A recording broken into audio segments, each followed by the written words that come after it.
மாண்புமிகு சட்டமன்ற உறுப்பினர் முன்னாள் அமைச்சர் அண்ணன் செங்கோட்டையன் அவர்கள் அடுக்கடுக்கான பல கேள்விகளை, சந்தேகங்களை, கருத்துக்களை எல்லாம் இங்கே எடுத்து வைத்திருக்கிறார். குறிப்பாக இந்த ஆசிரியர்கள் எத்தனை பேர் இது வரைக்கும் நீங்கள் ரெக்ரூட் பண்ணியிருக்கீங்க அப்படிங்கிற ஒரு கருத்தை கேட்டிருக்கிறார். திராவிட மாடல் ஆட்சி வந்ததுக்கு பிறகு இன்றைக்கி பிஜி டீச்சர்ஸ் மட்டும் பார்த்திங்கன்னா 3087 பேர் எடுத்திருக்கோம். இந்த ஆண்டு 1915 பேர் கூடுதலாக எடுக்க இருக்கின்றோம். பிடி டீச்சர்ஸுக்கு ஏற்கனவே 3192 பேர் இன்றைக்கி எக்ஸாம் எழுதி அவங்க சிவிலாம் இன்றைக்கி சர்டிஃபிகேட் வெரிஃபிகேஷனாக முடிந்த பிறகு இன்றைக்கு நான் டீச்சிங் ஸ்டாஃப்ஸ் இந்த 2% அதுக்கு வழங்க வேண்டும் என்று வழக்கு தொடர்ந்த காரணத்தில் அது நிலுவையிருக்கின்றது. மிக விரைவாக ஒரு நல்ல தீர்ப்பு பெற்று அதையும் நாங்கள் நிரப்ப இருக்கின்றோம். உங்கள் காலத்திலிருந்து தொடர்ந்து இந்த செகண்டரி கிரேட் டீச்சர்ஸ் ஏறத்தாழ 11 ஆண்டுகளுக்கு பிறகு அவர்களை தேர்வு செய்கின்ற அந்த பணியை செய்து எதுவென்று சொன்னால் நம்முடைய திராவிட மாடல் அரசு தான். கிட்டத்தட்ட 2768 பேருக்கான அந்த தேர்வு முடிந்து இன்றைக்கு அவர்களுக்கான சர்டிஃபிகேட் வெரிஃபிகேஷன் ப்ராசஸில் நாங்கள் இருக்கிறோம் என்பதையும் நான் தெரிவித்துக் கொள்கின்றேன். வருங்காலத்தில் பிடி டீச்சர்ஸ் பொறுத்த வரைக்கும் 1205 பேர்கள் எடுப்பதற்கான இன்றைக்கு டைம் டேபிளையும் நம்ம போட்டிருக்கோம். நம்ம குறிப்பாக எலிமெண்ட்ரி என்ரோல்மெண்ட்டை பற்றி சொல்லியிருக்கீங்க. மார்ச் 1 மாண்புமிகு தமிழ்நாட்டு முதலமைச்சருடைய பிறந்தநாள் அன்னைக்கு அவருக்கு வாழ்த்து தெரிவிப்பதற்காக தமிழ்நாடு முழுவதும் தொண்டர்களும் அதிகாரிகளும் காத்திருக்கும்போது அவர் கார் நேரடியாக எங்கே போச்சுன்னா ஒரு அரசு பள்ளியை தேடி தான் சென்றது. மார்ச் 1 என்ரோல்மெண்ட்டுக்கான ஒரு 4 பிள்ளைங்களை சேர்த்து வச்சுட்டு தான் அவர் போய் தொண்டர்களே பார்த்தார்.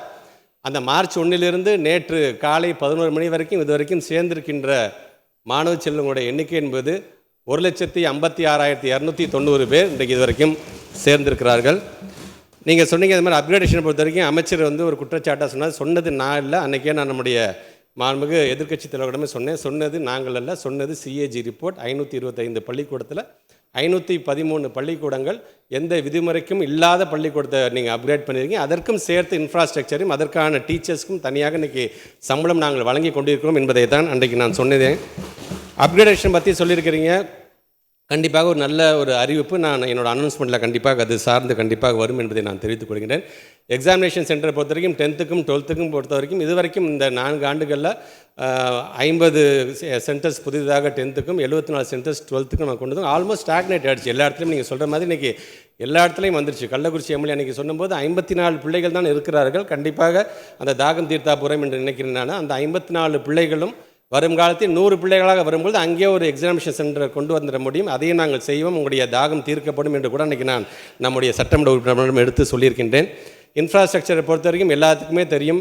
வெரி ஃபஸ்ட் டைம் நம்முடைய மாண்புமிகு தமிழ்நாட்டு முதலமைச்சர் நம்முடைய இனமான பேராசிரியருடைய பேரில் பேராசிரியர் பள்ளி மேம்பாட்டு திட்டத்தின் மூலமாக 7500 கோடி ரூபாய் இன்றைக்கி ஒதுக்கீடு செய்யப்பட்டு ஏறத்தாழ இதுவரைக்கும் 3527.5 கோடி ரூபாய் இன்றைக்கு செலவு செய்து கிட்டத்தட்ட 8306 வகுப்பறைகள் திறக்கப்பட்டிருக்கிறது. இந்த ஆண்டு 4412 வகுப்பறைகள் நடைபெற்று கொண்டிருக்கின்றது. இது இல்லாமல் நிதிநிலை அறிக்கையில் 1000 கோடி ரூபாய் இந்த ஆண்டுக்கு இன்றைக்கி ஒதுக்கீடு செய்யப்பட்டது. இன்ஃப்ராஸ்ட்ரக்சர் நாங்கள் தொடர்ந்து நாங்கள் செய்து கொண்டிருக்கிறோம்.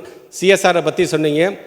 2022 டிசம்பர் 19 மாண்புமிகு தமிழ்நாட்டு முதல் தன்னுடைய சொந்த நிதியாக ஒரு 5 லட்சம் ரூபாய் கொடுத்து ஆரம்பிக்கப்பட்டது. இதுவரைக்கும் வந்த நிதியின் அளவு மட்டும் 658.87 கோடி ரூபாய் வந்திருக்கின்றது. அது சார்ந்து ஏறத்தாழ 12,603 பள்ளிக்கூடங்கள் பயன்பெற்றிருக்கின்றது. யூட்டிலைஸ் பண்ண அமௌண்ட் மட்டும் 640 கோடி ரூபாய் இன்றைக்கி நாங்கள் யூட்டிலைஸ் பண்ணிட்டோம். 18 கோடி ரூபாய் இன்னும் மிச்சம் இருக்கிறது என்பதை நான் தெரிவித்துக் கொள்கின்றேன். கல்வி டிவியை பற்றி சொன்னேன். இன்றைக்கி நாங்கள் அதிகப்படியாக டெக்னாலஜி இன்றைக்கி அதிகப்படியாக நாங்கள் கொண்டு வந்து இன்றைக்கி கல்வி டிவி நல்ல சிறந்த முறையில் இன்றைக்கி அது நடைபெற்று கொண்டிருக்கின்றது. அதே போன்று கல்வி நம்முடைய பெருந்தலைவர் காமராஜ் அவர்களை பற்றி சொன்னீங்க. முத்தமிழர் கலைஞர் அவர்கள் தான் அவருடைய பிறந்தநாளை கல்வி வளர்ச்சி நாள் என்று அறிவித்தார். இதுவரைக்கும் நான் பெருமையோடு சொல்வேன், கல்வி வளர்ச்சி நாள் என்று அறிவிக்கப்பட்ட பிறகு கல்வி வளர்ச்சி நாள் அன்று ஒரு முதலமைச்சர் பள்ளிக்கூடத்திற்கு சென்று பிள்ளைகளோடு கொண்டாடினார் என்று சொன்னால் அது நம்முடைய மாண்புமிகு தமிழ்நாட்டினுடைய முதலமைச்சர் அவர்களாகத்தான் இருக்க முடியும். அந்த பெருந்தலைவருடைய காமராஜருடைய பெயரில் தான் எங்களுடைய திருச்சி மாவட்டத்தில் ஒரு மிகப்பெரிய ஒரு அறிவுசார் ஒரு நூலகத்தை நாங்கள் அமைக்க இருக்கின்றோம் என்பதை நான் பெருமையோடு எடுத்து சொல்ல கடமைப்பட்டிருக்கின்றேன். பகுதி நேர ஆசிரியர்களை பற்றி சொன்னீங்கள். பகுதி நேர ஆசிரியர்கள் நம்முடைய திராவிட மாடல் ஆட்சி வந்ததுக்கு பிறகு தான் அவங்களுடைய வயது வரம்பை நாங்கள் அதிகப்படுத்தியிருக்கணும். அவங்களுடைய சர்டிஃபிகேட்டை லைஃப் டைம் வரைக்கும் அது செல்லுபடி ஆகும் என்று சொல்லியிருக்கணும். அவங்களுக்காக very first time transfer counselling நாம் தான் கொண்டு வந்திருக்கின்றோம். அது மட்டும் இல்லாமல் 2500 ரூபாய் ஊதியம் இன்றைக்கி அதிகமாக கொடுக்கப்பட்டிருக்கு. அவங்களுடைய கோரிக்கை என்பது எங்களை முழு நேரமாக நீங்கள் எடுத்துக்கொள்ள வேண்டும் என்று சொல்லியிருக்கிறார்கள். தேர்தல் அறிக்கையில் நாங்கள் சொல்லியிருக்கின்றோம், மறுக்கவில்லை. மாண்புமிகு தமிழ்நாட்டு முதலமைச்சர் அது சார்ந்து ஒரு நல்ல முடிவை எடுப்பார் என்பதை இந்த நேரத்தில் நான் தெரிவித்துக் கொள்கின்றேன்.